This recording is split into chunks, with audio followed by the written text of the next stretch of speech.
What up, y'all? It's KP, the sports chick. So let's talk about this Demarcus Cousins acquisition. Now, I'm calling it acquisition, but I mean, obviously it's a trade, but this is good. This is entertaining.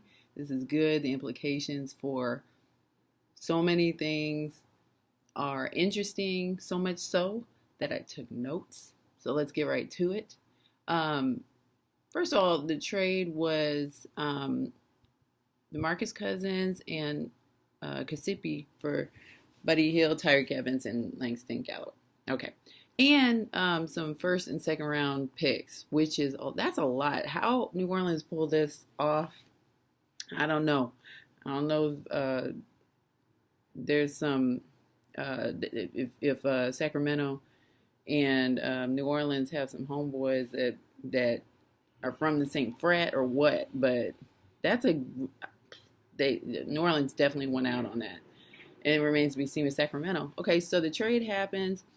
So what's interesting, well, one of many things that's interesting about this trade is that you've got two of arguably the biggest or best big men in the league right now on the same team now that both average 20 points a game, double-digit boards, and in a league of where the norm these days is small ball.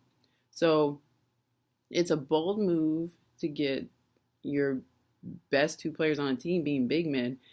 There's a couple of things that may be negatives and obviously lots of positive, like the points. But see, everything looks great on paper. I mean, look at the situation with the Knicks when they acquired D Rose and Joakim Noah. I knew from the jump that Melo doesn't like playing with anybody who he feels is better than him. He may talk a good game. He may want those people on his team. He may not. Regardless, he's not passing to them the way they should. Like they're not effectively. There's not effective, good basketball happening in New York. I mean, that's obvious. And without going off on too much of a rant, I don't even know why Melo got chosen as an alternate for an all-star, because it's like you're rewarding bad behavior, but I digress. So anyway, if you're a Kentucky fan, you're loving this trade, first of all, because, Davis and Demarcus Cousins get to play together. But first of all, can they play together? I want to say yes. It seems like Anthony Davis just wants to have somebody on the team other than him that can really contribute. And it seems like he, in general, is a laid-back dude, and so he may be willing to work with him as far as maybe not giving up the points. You need those points in New Orleans, but how to effectively distribute to each other. Because if you think about it, now that Boogie is there, you're going to have Davis come out a lot more to guard, which is going to take away your most effective shot blocker. But I think in the end, it's worth it because you got him you got Boogie down in the paint. So it'll work. I think it'll work if it's done right. Let's not be hasty about this, New Orleans. Let's do this right. And Boogie is 26. Anthony Davis is 23. We have just come out of the All-Star break. Their record is 23-34. They're 11th in the Western Conference, so it's not too late, in theory, for them to be able to make a run and possibly get in the 8th spot, because the 8th spot, 10th, 11th, all those spots are very, very close, within 2 games.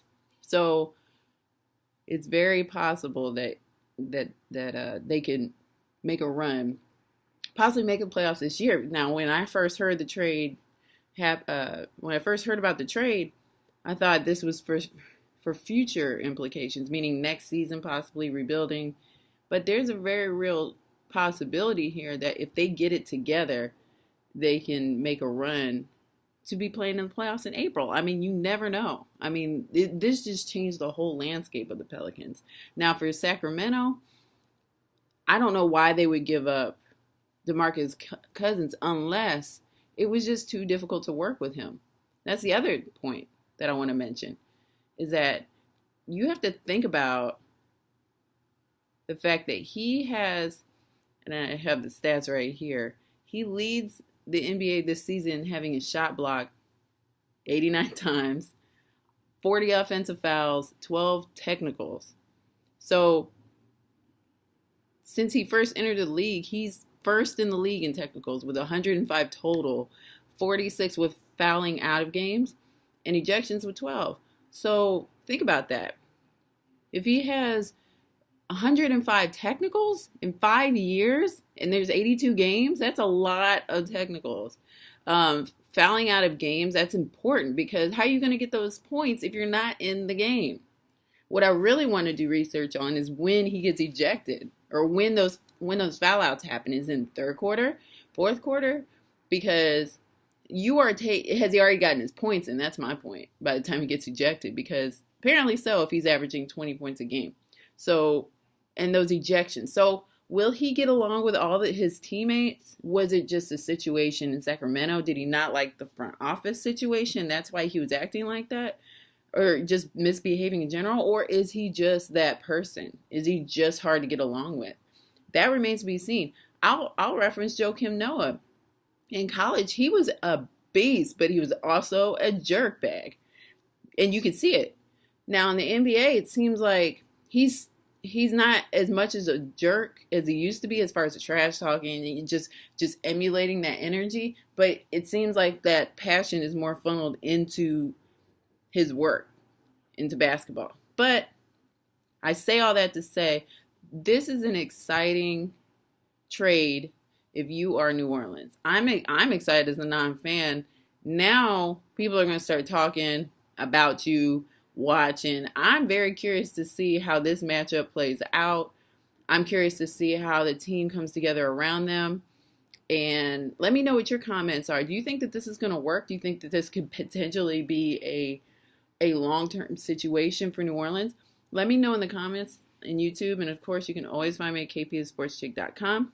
And you can find all my links for all my social media places on YouTube as well. So talk to you soon.